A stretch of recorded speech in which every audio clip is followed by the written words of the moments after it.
시간 우리에게 주시는 하나님의 말씀은 야고보서입니다. 5장 13절에서 18절까지 한 절씩 교독하도록 하겠습니다. 너희 중에 고난 당하는 자가 있느냐? 그는 기도할 것이요. 즐거워하는 자가 있느냐? 그는 찬송할지니라.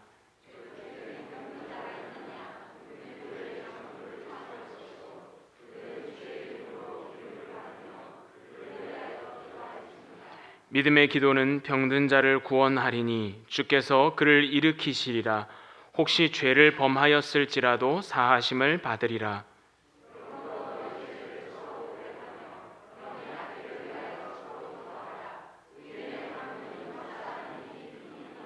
엘리야는 우리와 성정이 같은 사람이로되 그가 비가 오지 않기를 간절히 기도한즉 3년 6개월 동안 땅에 비가 오지 아니하고 다시 기도하니 하늘이 비를 주고 땅이 열매를 맺었느니라.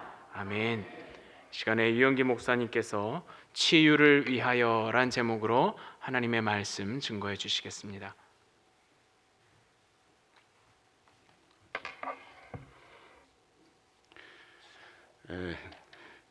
지난주에 아재 조크를 했더니 많이들 좋아하시더라고요. 그래서 한 편 더. 세상에서 제일 더럽게 재수 없는 사람 들어보셨나요? 네, 쓰레기차 피하다가 똥차에 친 사람이랍니다. 아니 저처럼 조금 일 사람들은 알 거예요. 한국에 수세식 나오기 전에 주로 푸세식이었는데 그걸 풀어 다니는 똥차가 있었습니다.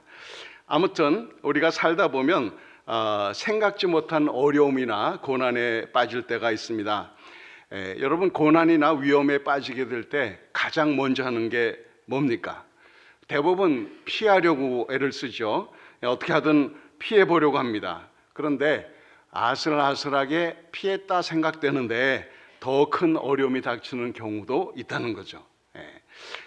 아무리 많은 재능과 실력이 있어도 고난에서 면제되지는 않습니다. 인격적으로 훌륭해도 또 친구가 많고 주위 사람들에게 칭찬을 받는 삶을 살아도 인생에 있어서 고난과 병은 피할 수가 없다는 거예요. 우리 멀지 않은 과거에 한국에서 먹을 것이 없어서 굶는 때가 있었습니다. 보릿고개라는 그 얘기도 있었고요. 제가 어릴 때만 해도 사람들이 집집이 다니면서 먹다 남은 김치나 반찬들 걷어다가 꿀꿀이 죽이라는 것을 만들어 팔았던 적이 있습니다. 아주 싼 값에 먹을 수 있는 거라. 그래서 이런 의식주 문제를 겪어본 사람들은 의식주 문제가 다 해결되면 인생이 다 만족하고 행복할 것이다라는 기대를 합니다. 그러나 그런 것이 해결이 돼도 여전히 고난이 많은 것이 인생입니다.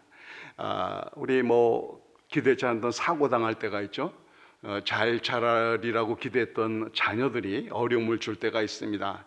또 부부간에도 평생 해로하리라 그렇게 생각하고 결혼했는데 이런저런 부부간의 문제가 생기기도 하죠. 또 갑자기 병에 들기도 하고요. 경제적인 압박을 받을 때도 있습니다. 사람들은 멀쩡해 봬도 다 이런저런 어려움을 늘 갖고 살아요. 그래서 보면 이렇게 잘 차리고 주일날 나와서 예배 드리면 다 문제가 없거니 생각하지만 들여다보면 다 이런저런 아픔, 어려움들은 있는 겁니다. 또 환경은 별 문제가 없는데 먹을만 하고 먹고 살만 하고 몸도 비교적 건강한데요. 자신과의 싸움에서 지쳐가는 경우도 있어요. 어떤 오래된 죄의 문제, 잘 해결되지 않는 자기의 죄의 문제가 있을 수도 있고요. 또 잘못된 습관이나 중독의 문제를 갖고 있는 사람들이 있습니다.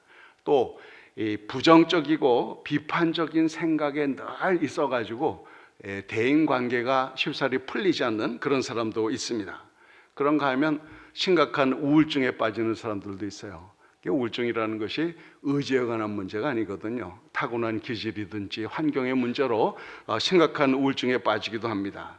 정말 가지 많은 나무 바람 잘 날 없다고 저도 이제 목회한 건 30년을 했었는데요. 교인들이 겪는 여러 가지 문제들 때문에 담임 목회자는 늘 노심초사할 수밖에 없습니다. 은퇴하고 나니까 그런 데서 좀 자유롭게 돼서 저는 요즘엔 상당히 편안합니다만 이 정말 목회자들이 겪는 그 마음의 고통이라는 게 참 많아요.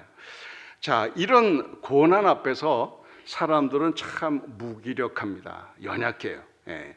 그래서 프랑스 수학자며 종교 철학자인 파스칼은 인간은 생각하는 갈대다라고 정의를 했습니다.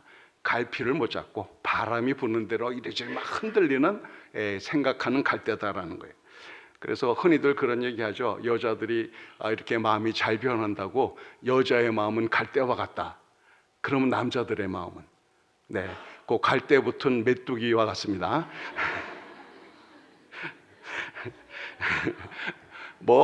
거기에 무슨 남녀 차별이 있겠어요? 어려운 일 당하면 우왕좌왕하는 게 사람입니다. 물론 차이라면 반응하는 그 표현 방식이 다를 수 있어요. 여자들은 보통 어려움 당하면 내놓고 걱정을 하죠. 근데 남자들은 그냥 초연한 척해도 속은 바짝바짝 타들어가는 건 마찬가지입니다. 사고로 몸을 다치거나 어려운 병에 걸리면 그처럼 힘들고 고달픈 것이 없습니다. 참 본인도 병들었을 때 고통스럽지만 돌보는 식구나 교우들 함께 다 괴로워요.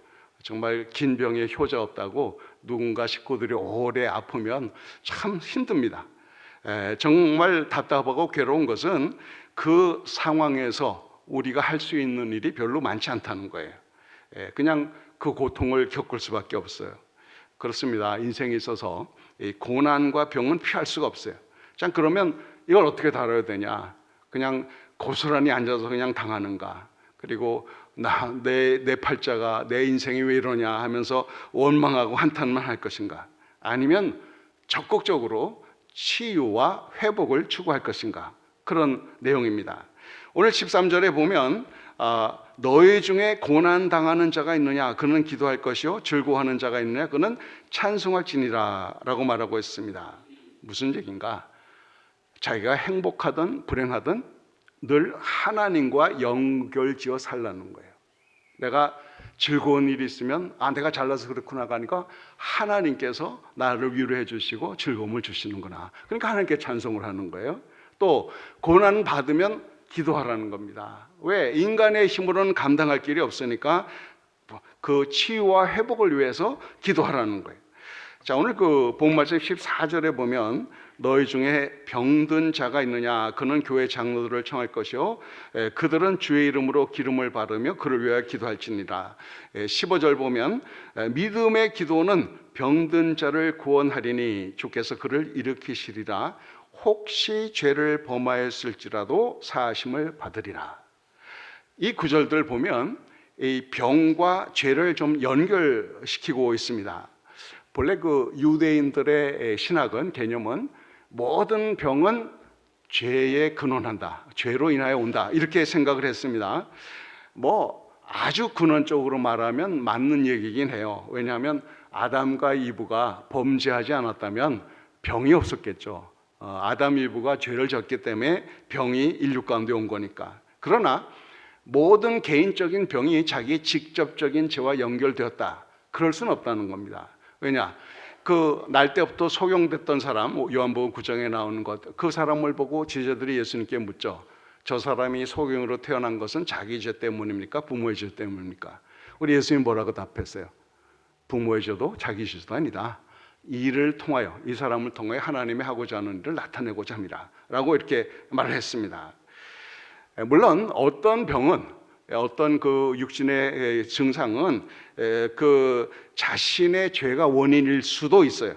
왜냐하면 우리 영, 마음, 몸은 굉장히 긴밀하게 연결이 되어 있습니다. 그래서 어떤 일로 신경 많이 쓰면 어때요? 위장병 생깁니다. 그죠? 또 신경쇠약 혹은 불면증에 시달릴 수도 있어요. 몸이 축나게 됩니다. 그래요. 죄책감, 미움, 이런 마음의 문제들이 육신의 병으로 나타날 수 있다는 거예요. 그래서 미국의 CDC, Center for Disease Control이라고 하는 데가 있는데, 방역기관, 거기에서 이렇게 정의를 했습니다. 모든 병과 질병의 90% 이상이 스트레스에 기인한다.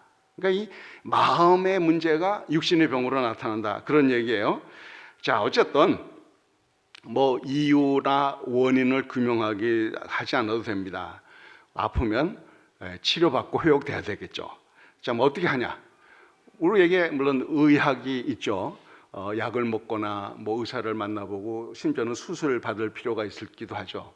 저는 이 의학도 하나님이 사람에게 주신 선물이라고 믿는 사람입니다. 자연 계시죠.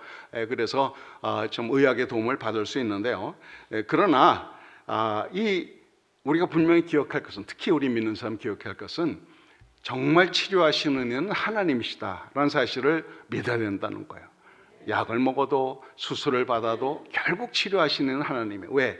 일단 우리 몸에 그 자연 치유력이 있기 때문에 수술을 받을 수 있는 거예요. 나쁜 부분 도려내도 자기 몸이 회복될 수 있는 치유 능력이 있어야 회복되는 거지, 면역력이 떨어지고 그 치유 능력이 떨어지면 회복이 안 될 수도 있거든요.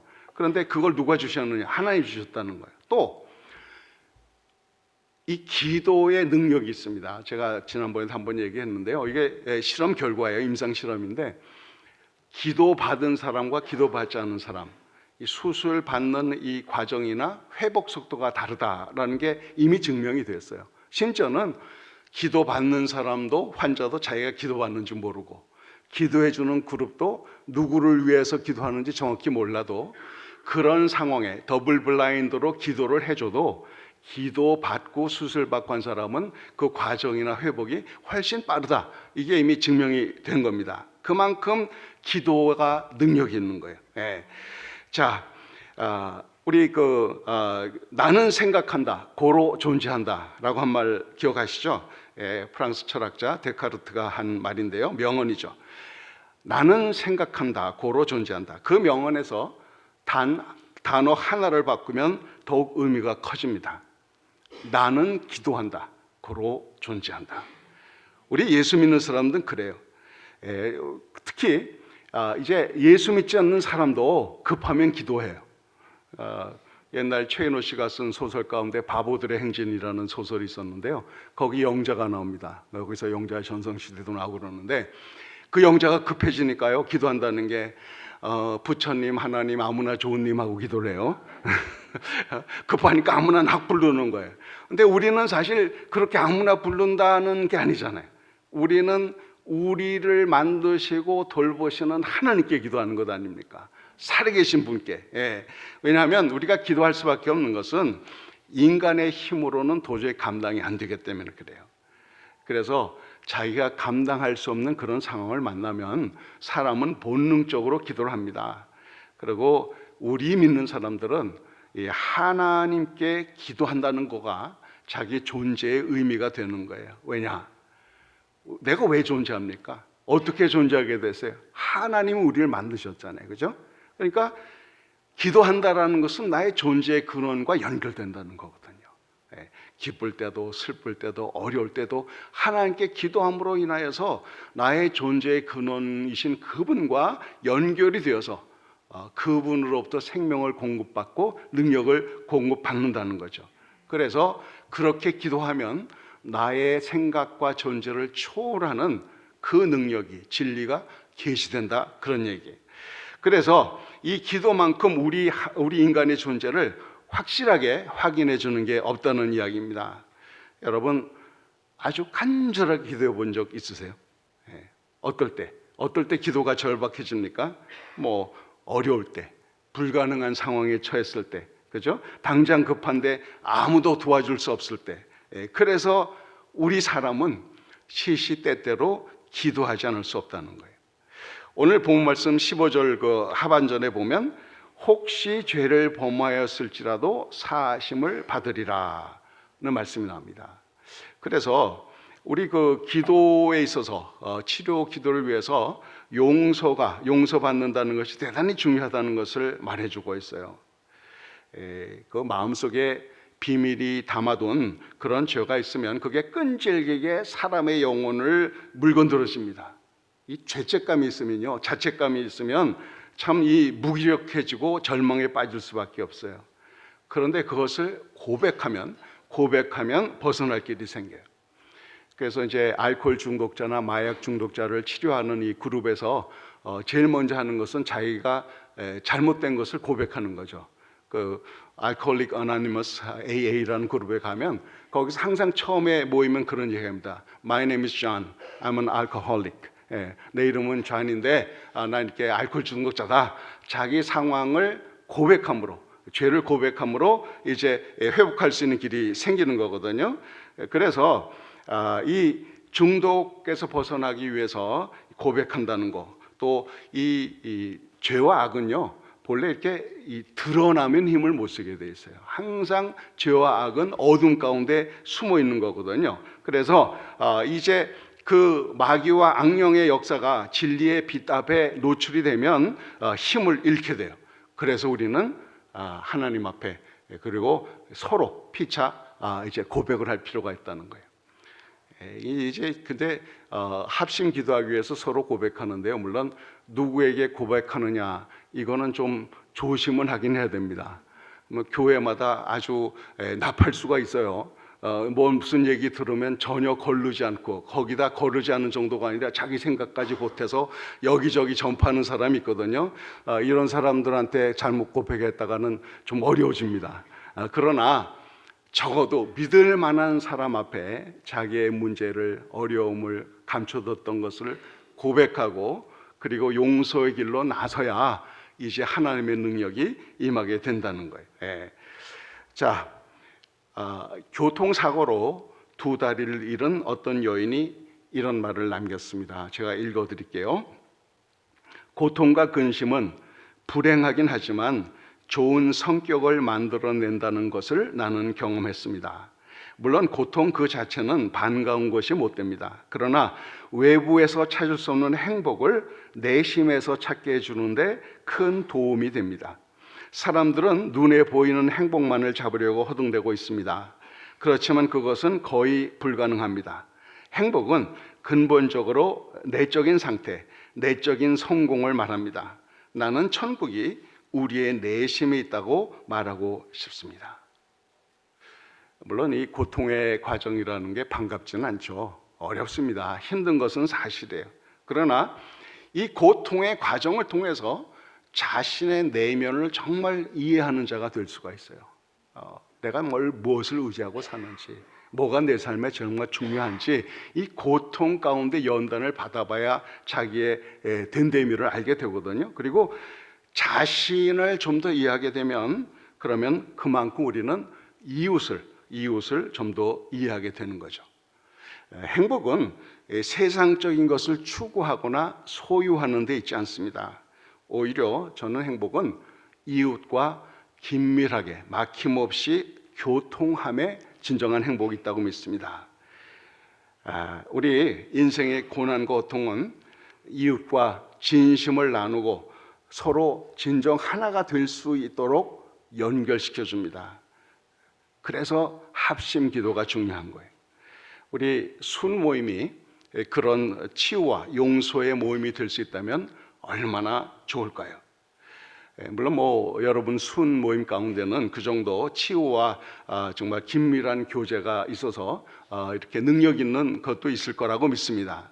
자, 그래서 여러분이 고난을 당하게 되면, 병들게 되면 어떻게 할 건가? 기도하라는 거예요.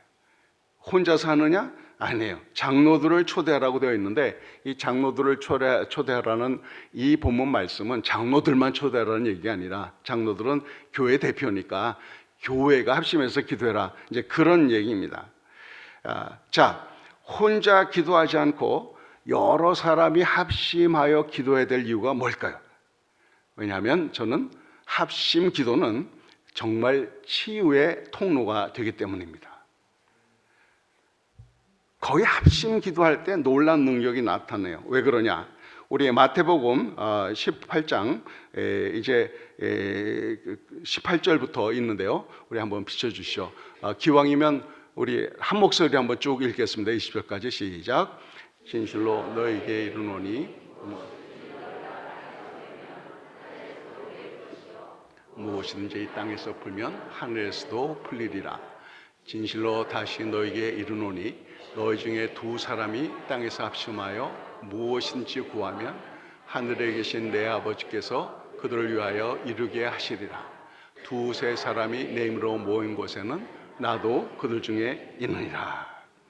이 말씀 다 잘 아시죠? 그리고 이 앞뒤 흐름이 그러지 않습니까? 용서에 관한 문제를 말씀하고 있어요. 누가 나한테 죄를 졌어요. 그 사람과 화해를 해야 되는데 개인적으로 말합니다. 그래서 해결이 되면 그 형제를 얻는 게 되고, 잘 안 되면 두세 명 증인을 증참하게 하고, 그것도 안 되면 교회에서 말하고, 교회가 함께 그것을 해결해 나가야 한다라고 이제 말하는 거거든요. 그러면 왜 이렇게 우리 합심 기도에 있어서 용서의 문제가 중요하냐, 이제 그런 문제입니다.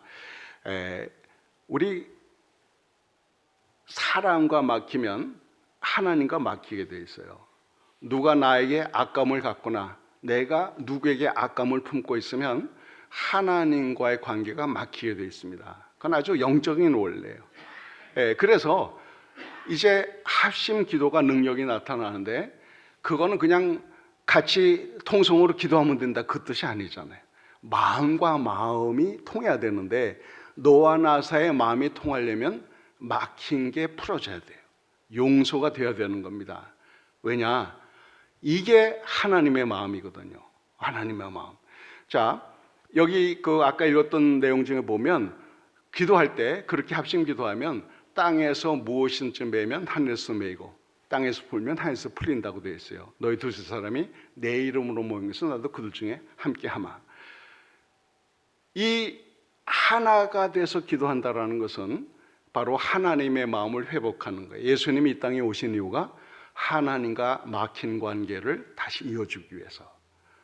내 안에 내 스스로가 분리된 이것이, 자아가 예수 그리스도 안에서 새 사람이 됨으로 연합이 되고, 너와 나 사이에 갈라졌던 관계가 이 화목케 하는 직책을 통하여서 다시 연결이 되고, 이게 복음의 핵심이거든요. 그래서 두세 사람이 정말 한 마음이 되어서 합심해서 기도한다라는 것은 그런 능력이 나타날 수 있다는 것을 말해주고 있어요.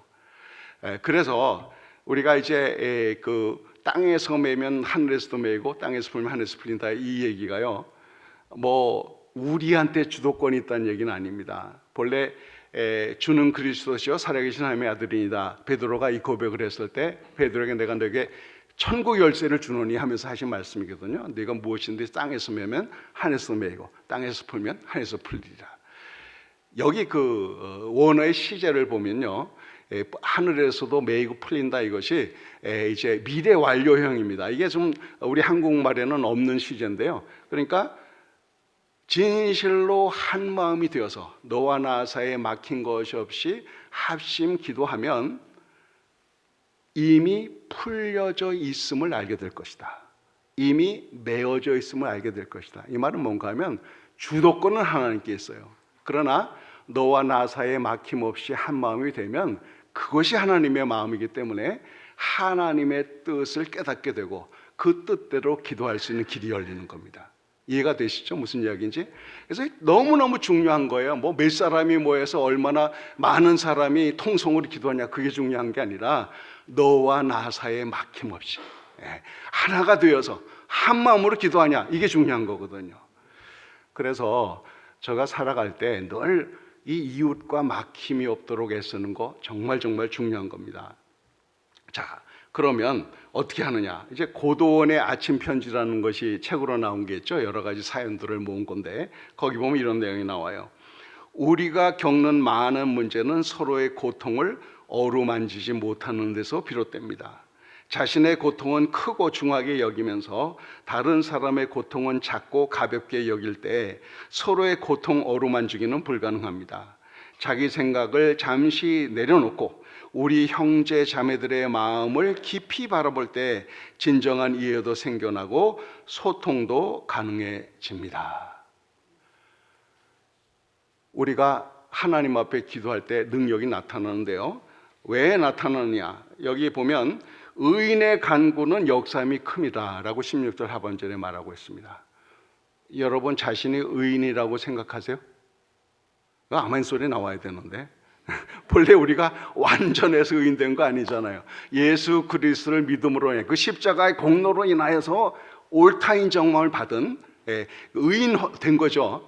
그래서 곧 이어서 여기 말하기를 17절에 보면 엘리야는 우리와 성정이 같은 사람이로되 그가 비가 오지 않기를 간절히 기도한 적 3년 6개월 동안 땅에 비가 오지 아니하고 다시 기도하니 하늘이 비를 주고 땅이 열매를 맺었느니라. 이 말을 왜 한 것 같아요? 엘리야가 우리와 성정이 똑같은 사람이다. 엘리야가 물론 특별한 능력을 행한 건 맞아요. 근데 그게 그분이 특별한 사람이라서 특별한 능력을 행한 게 아니라 우리와 똑같은 사람인데 특별한 능력을 행하시는 하나님을 온전히 믿었다는 거예요. 그렇죠? 하나님의 나타내신 능력 아닙니까? 그 얘기를 하는 거예요.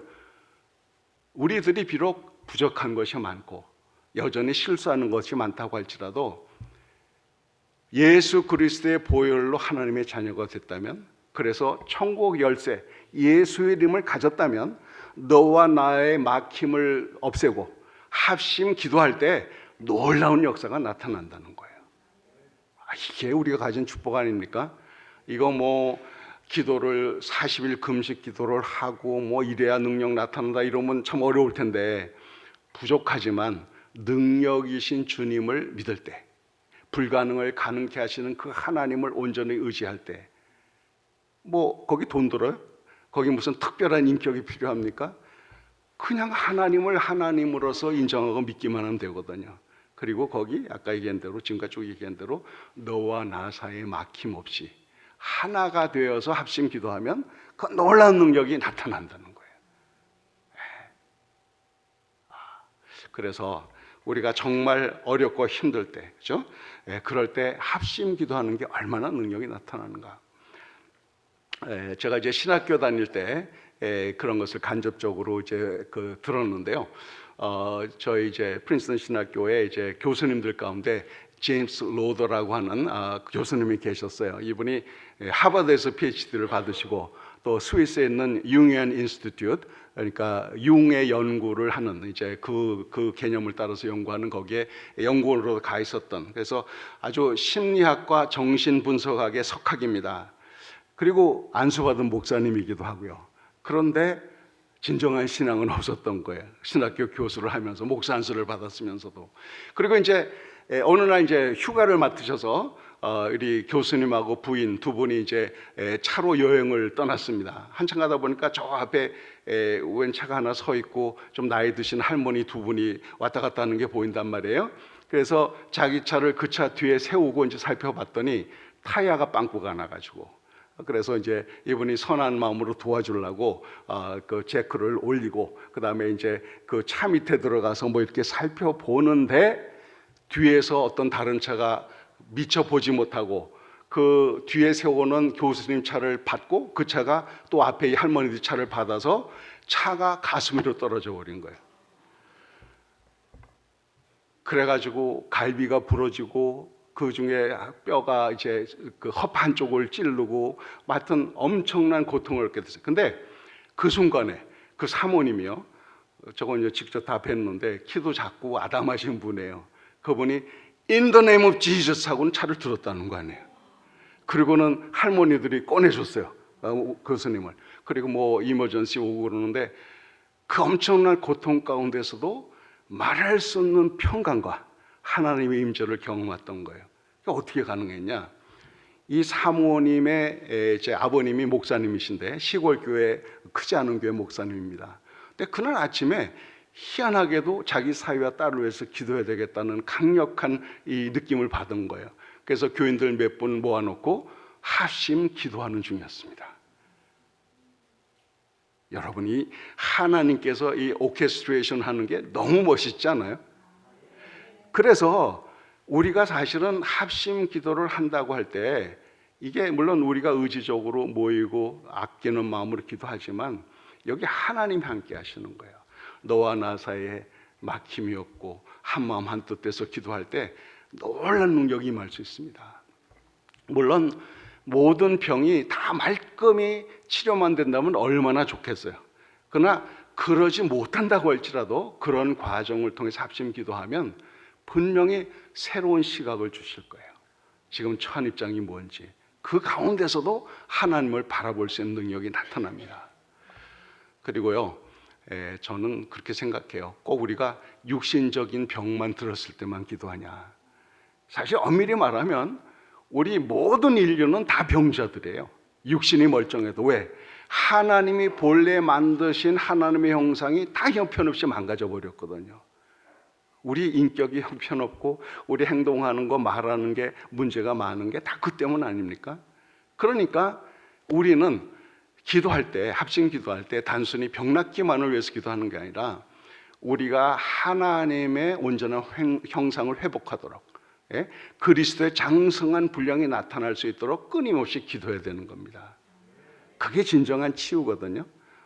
사랑하는 여러분, 비록 우리 삶에 고달픈 일도 생기고 때로 육신적인 병도 생기고 어려운 일이 있어요. 그럴 때 혼자 끙끙 앓지 말고 우리 사랑하는 성도들에게, 목사님께 말씀드려서 합심 기도하면, 그렇죠? 너와 나 사이 막힘없이 합심 기도하면 놀라운 치유의 능력이 나타날 겁니다.